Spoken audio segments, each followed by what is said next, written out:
Open up. This is not the police. I am a man who is going to put you in danger. Hey, have you ever seen a person and wanted to get to know them a little bit more? So you look up their address, knock them out with a metal barrel, search their house for their personal files and photo identification, and then take their money and keys? Well, I'd say I relate pretty well. Which is why I play Shadows of Doubt. This is the only game I know of where you can socialize with your neighbors and commit over $10,000 worth of person and property damage just since you're already there. It's admittedly easier to make someone fall unconscious by kicking their door in a video game than it is in real life. So I have a lot of fun in this game. Shadows of Doubt will try to convince you that it's a complex murder mystery experience where you play as an on-court detective who must avoid the corrupt authorities in order to solve the case and seek out the perpetrator. But don't be fooled by this exciting game concept. You are the threat, as your goal is to collect as much personal information as you possibly can so as to use it against them when it's applicable. Now, settle down, friends. I know you wanted more Shantae from me. I even made a poll asking you what you wanted from me. So I took your requests and burned it. Yes, I was the one who asked, but it was all just a power move because I like to feel in control. My next video will be on Pirate's Curse, so bear with me. Welcome to Head Trauma, the city famous for its massive collection of death-defying concussions and brain injuries.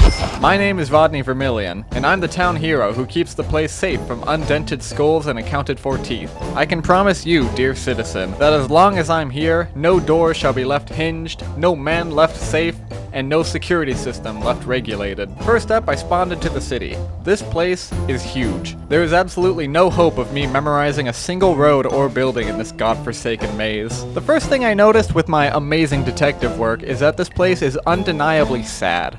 The food is fake, the ocean is fake, and if you find a sync disk to reprogram your brain, then you too can be fake. This is the American dream we were promised. So time to explore. I made my way up a staircase and found an apartment and carefully snuck my way in. I root around for valuables and spare change before I remember that I haven't actually started a job yet. Nobody's been murdered, and I have nothing to search for. Moving on, I found a job posting wanting me to steal something from somebody. I didn't read it because it's always an envelope it wants me to steal, so I took the job and ran to find the briefcase. The information I received is that the target is 58, interested in sports, and I have their fingerprint. I'm not exactly sure how the sports thing is going to help. Hey, Mr. and Mrs. Newson, enjoying some pickleball? I know who you are, you disgusting pig. Now give me the document. Most importantly, the citizen lives on the 6th floor of Perez Suites. Obviously, I just got here and I have no idea where that is. But here in Head Trauma, everyone's got that brain chip. So we have a built-in GPS. Wow, is this the future? I hate it. I want to go back and watch Dan TDM Minecraft adventures. This dude's riding him! So I go to the 6th floor of Perez Suites. 4 apartments. 4 options. So I said hi and asked them for their private info. Anyway, I found the target. Bonnie Lefevre. The document wasn't at her apartment, but her work ID said that she was an office manager. This can only mean that her document is in her office at Kingsmarique Technologies. I kindly and respectfully broke the company's door down so I could steal the envelope for my client. My next job was to take a photo of one Anne Blanc, or Anne Blanc. It's great that I have her name, since the government database is free for everyone to access. I mean, they leave the computer password on the printer, and nobody gets mad at you for using it, so it's probably fine. I found her apartment, but nobody was home, so I was a little stumped, when suddenly, is it going? Oh, joy, a new murder case. Let's go. That was too high.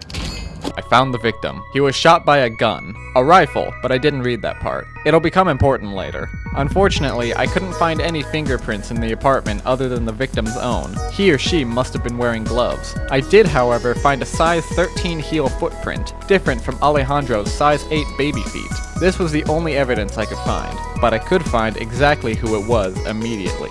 Listen up. It's not uncommon for a person to have been killed by a coworker. In fact, that's the most common way they die in my experience. Alejandro used to work as a police captain at the Omega Enforcer Division.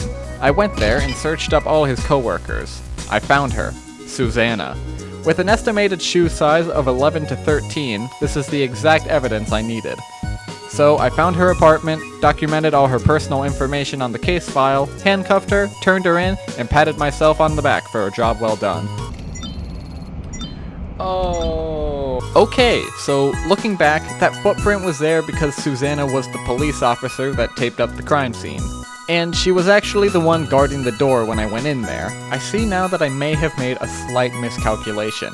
But hey, sometimes you gotta do the hard things and make mistakes, or you'll never succeed. Similarly to what Thomas Edison said, I did not fail to catch the killer. I simply found one person who was not the killer, narrowing the suspects down by 0.26%. Luckily, just as Arabians on a plane would agree, once just isn't enough. A second murder was done the next day. This was great for me, as it gives me more evidence to find the perpetrator.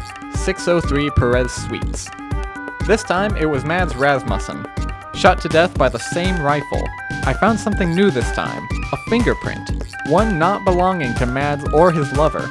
It's one I don't recognize, so it can't be from the police force I checked earlier. This is someone new. If I find the killer, I'll know it's them if the fingerprints match. Finally, something more concrete. Murders tend to be personal, so my best bet was to research people who have sent Mads a letter or email for any reason whatsoever. I came up with two suspects, Nuria and Elliot. That charming hair won't save you this time, but neither of them matched the fingerprint. I figured I could take a break and return to Anne Blanc's apartment to take her photo for that other job. I don't know a lot about women, but I have learned that breaking into their living space and taking a picture of them generally results in negative behavior. Take that to the lab. Back at Mads' apartment, I dug through the trash to find receipts for any recent places. Nothing. And found this lovely book. The address book is a list of addresses for all the people that the victim knew before death. With no other leads, I figured this would be a good start. Finally, here's 21 potential suspects to start stalking online. I'm feeling pretty good about this. 10 minutes later, I have found that none of them fit the print. I was starting to doubt my abilities when I suddenly remembered that I haven't logged into Mads' email yet. The email could literally just tell me someone Mads was suspicious of. I knew his apartment didn't have his code, but his workplace might. I raced to his work and found the office computer. Now if anything has his code, it'll be his employee file. But I had another problem. I couldn't get into this computer either. But I know how to get it. I ran across town to buy a code breaker and ran all the way back to place it on the office computer. I cracked it open and checked his file, but it didn't have his code. I calmly set aside the keyboard and began sobbing on the desk, and then I realized I could have just bought a code breaker and used it on Mads' computer. So besides all that time I wasted no time. I quickly bought a fresh new code breaker and went back inside the apartment, but this time the police heard me crawling through the vents. I carefully walked through the halls before realizing that they were glitched out. There were two police officers. Each time one would leave, he'd get suspicious of the noises coming from the bathroom. But who's in the bathroom? The other police officer. So it just became a perpetual cycle of distrust and loss of object permanence. I managed to break in the Mads' computer and found just the email I was looking for. He was paranoid that someone was stalking him. We finally have a description. Large figure, blonde hair. Now there's not all that much I can do. This city has over 300 citizens, and it'll be hard to narrow it down. All I can really do is engage in fatphobic behavior over the next few days and hope for the best. In the meantime, I'll grab another job. This person wants me to take a picture of someone. The last one went pretty well, so I'll take it. The only information they have, however, is their phone number, and that their first name begins with the letter E. Come on, dude. It's only a start, but what I can do is call the number. Then, I'll go behind the restaurant to check the call logs. This will tell me that I tried to call someone in McLean Projects. That narrows it down somewhat. I checked a random person's apartment for the name of their landlord, Ku Ching Lin. I found where she lives to see if I can find a list of her tenants. I didn't. But what I did find was something much more interesting. Apparently, if you log into a work computer, you can tamper with security. That includes what the cameras are looking for. So, you can make the alarms set off by nobody or everybody. I may not have a brain, gentlemen, but I have an idea.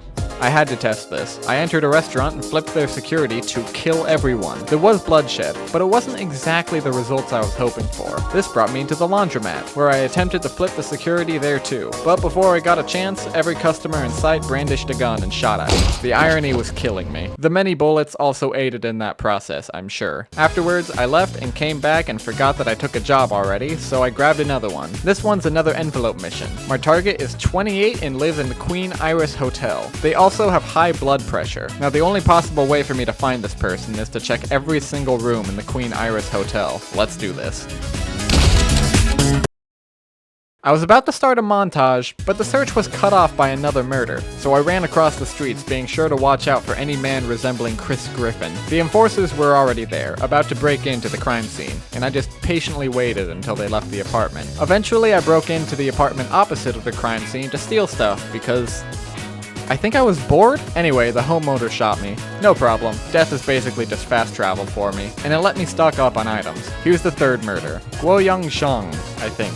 I found more Type P fingerprints on the doorknob, which certainly deepened my suspicion of this print.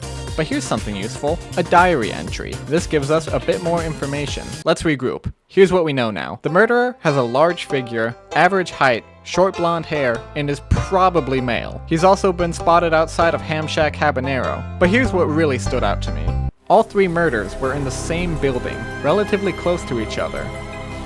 I got it! The murderer is a man who is jealous of all the people on a higher level. Clearly, these murders are not personal, so I'm going to break down every door in the building and rifle through every file to find a male that I haven't seen yet. While on the grind, I found some great sync disks in somebody's safe. I could convince citizens to give me information for free, get more inventory space, and gain money by gathering information. I needed these, so I ran past all the people trying to shoot me down and nearly made it out, but was shot directly in the back. The second I woke up, I ran back to find the exact same apartment to grab those disks again. This time, I managed to escape and install them. I kept searching the apartments, and sometimes I'd knock one person out and the spouse would start jamming bullets in my skull. A man with nothing to lose is the most dangerous man you can encounter, and once I lost every last credit to the criminal fines, bullets and blood simply couldn't stop me. As long as the hospital keeps letting me live, I will not let up my endless fury of righteousness. Apartment after apartment. Death after death, I finally made it through the entire building and learned the identity of every single tenant. And nobody matched the description. The process took me about an hour, but this wasn't a dead end. Not for Vodny, the homeless man on drugs running through every living space in Perez Suites. I'll search every room in the city if I must. Actually, I could probably check Ham Shack Habanero since the killer was seen around there. I broke into security, what's new, and checked out the footage over the past few days. A new murder came on the news, but I was too busy with my mission. Actually, I think I'll go take a look. As usual, I waited for the cops to get done snooping, but I had a key to the room, so I thought I'd help them out. Seriously? 4th murder. Sean Herring. I swear, how does this man do it? So, if you want to know something about Shadows of Doubt, when someone is killed by a rifle, that is a dead giveaway that the victim was shot from the window of another building, which means the killer was never in the apartment. This fingerprint, my one lead, was probably just another cop who used the restroom. Now, my trigonometry is terrible, but I can say for certain that the bullet came from that hotel. I searched the rooms on some of the higher floors and found nothing. On the way out, I found a chick who didn't really match the description, but I was running purely off of discriminatory behavior. So I saw that she was blonde, and I saw that she was fat, and I shall see that she is brought to justice. Before following her, I turned the security turrets against the hotel guest because... well, it's not important. And yeah, no, it wasn't her. I found her apartment and looked everywhere for a rifle, but honestly, I just felt bad for her, since this was how she was living. So, sorry. I took a break and later came back to this. Starch code thanks you for your cooperation. And you know what? I started to feel better. If the murderer tries to leave or come back, he'll be stopped by a flurry of lead bullets in his chest, so I can be sure to find him now. Somewhere along a drug binge, I found this man sleeping on the floor by his own doorstep. God only knows what happened to him. Gonzalo Vega. I can't find a rifle anywhere in his apartment, and he doesn't live in the hotel, but he does fit every physical description we have so far. Sure, you'd think the person would have to live in the hotel to commit the murder, but I think that only an amateur would be so stupid as to shoot a man from his own apartment. So I'm gonna keep an eye on this thick lemon. I checked his call history and saw that he recently called this number. Perhaps he has an accomplice. Maybe this is the guy who did the murder and Gonzalo was the client who commissioned it. So I called the number, and the guy gave me his name. Big mistake, my friend. Imagine this. You're going about your day until you get a phone call. The man speaks in a breathy, twitchy voice asking for your name. You hesitantly give it to him, to which he hangs up immediately. You breathe a sigh of relief as the weird situation is over. It must have been a wrong number. Then, exactly 5 minutes later, the same man appears at your doorstep, rips the door off its hinges, and knocks you unconscious with it. That is the hero that this town has received. So I guess I can understand why people like to shoot me with guns. As I'm sure you could never guess, this man did not have a rifle on him. So I went back to my best suspect to place a bloodhound tracker on him, just in case he happens to be in the hotel when the next person gets murdered. That's when I learned that this man does not use a rifle through first-hand experience.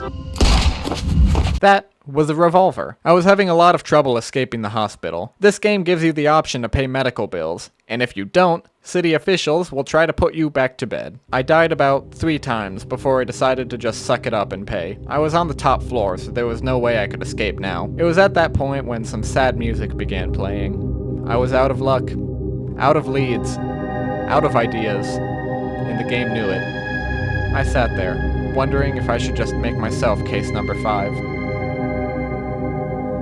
No, this city needs me. There's one last murder. I will figure it out this time. You will be found, murderer. Yet again, in Perez Suites. My trigonometry could be this city's only hope. I'm gonna be safe and say the gunshot came from at least floor 6 or higher. Gonzalo isn't in the hotel, so it wasn't him. I raced to the hotel and shut off the security turrets so I don't die again. I took the elevator to floor 6. I was ready to burn this place to the ground if it meant finding this guy.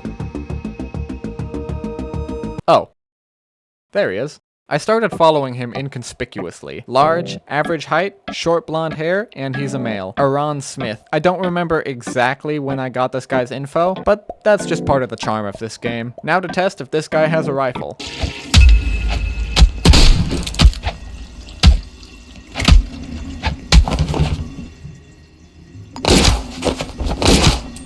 Yep, I jumped out of my hospital bed with glee as I looked him up to fill out a few things on the paperwork. Now it's time to chase him down. I came back and he was already running out of the lobby. He knows his time is up. You can't run from your destiny. I cornered him in a bar bathroom. I swiftly and gracefully grabbed my precious iconic weapon, the metal barrel, and clonked him over the head. I managed to document his rifle and handcuff him before an entire swarm of armed civilians came in to stop me from saving their lives. Finally, after all this time, I turned in the case, and it was solved.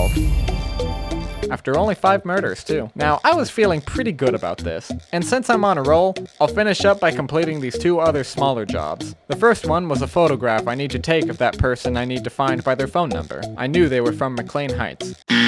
For one reason or another, I was a security threat and accidentally set off the alarm. I wonder if I can sabotage the turrets and turn them off like I can security cameras.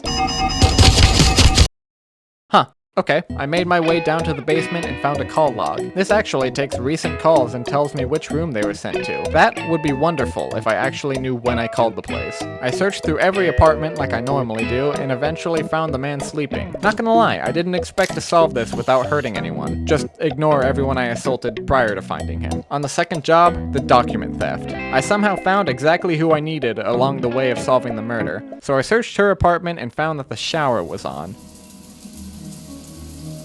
This sent a chill down my spine, because I recall this being the exact apartment I took a shower in a few days ago. Did I actually kill this woman? Did the turrets take her out because of me? I started to feel remorseful for the death of this girl, but the thought was interrupted by her coming back in. That's a relief. Searching her body showed me that she was the office manager for LED Networks, which brought me there. There were like 3 envelopes in her office, so I just took a gamble and grabbed the top one. That finished the job. There you have it. A clean slate and a clean city. Except for the next time someone gets murdered. See, after you arrest a murderer, a new murderer begins to go nuts. That sure is too bad. At least I don't have to deal with them anymore. Hope you enjoyed the video. I'm starting to get a rhythm with these things. Those Shantae shorts really caught people's attention, and I want to thank all of you that decided to subscribe. I finally unlocked ad revenue last month, so hopefully that's one step closer to doing YouTube full time. I love reading your comments and making these things for you to enjoy. I have many plans for the future. My next video will be on Shantae and the Pirate's Curse, so look out for that by the end of the month. Bye.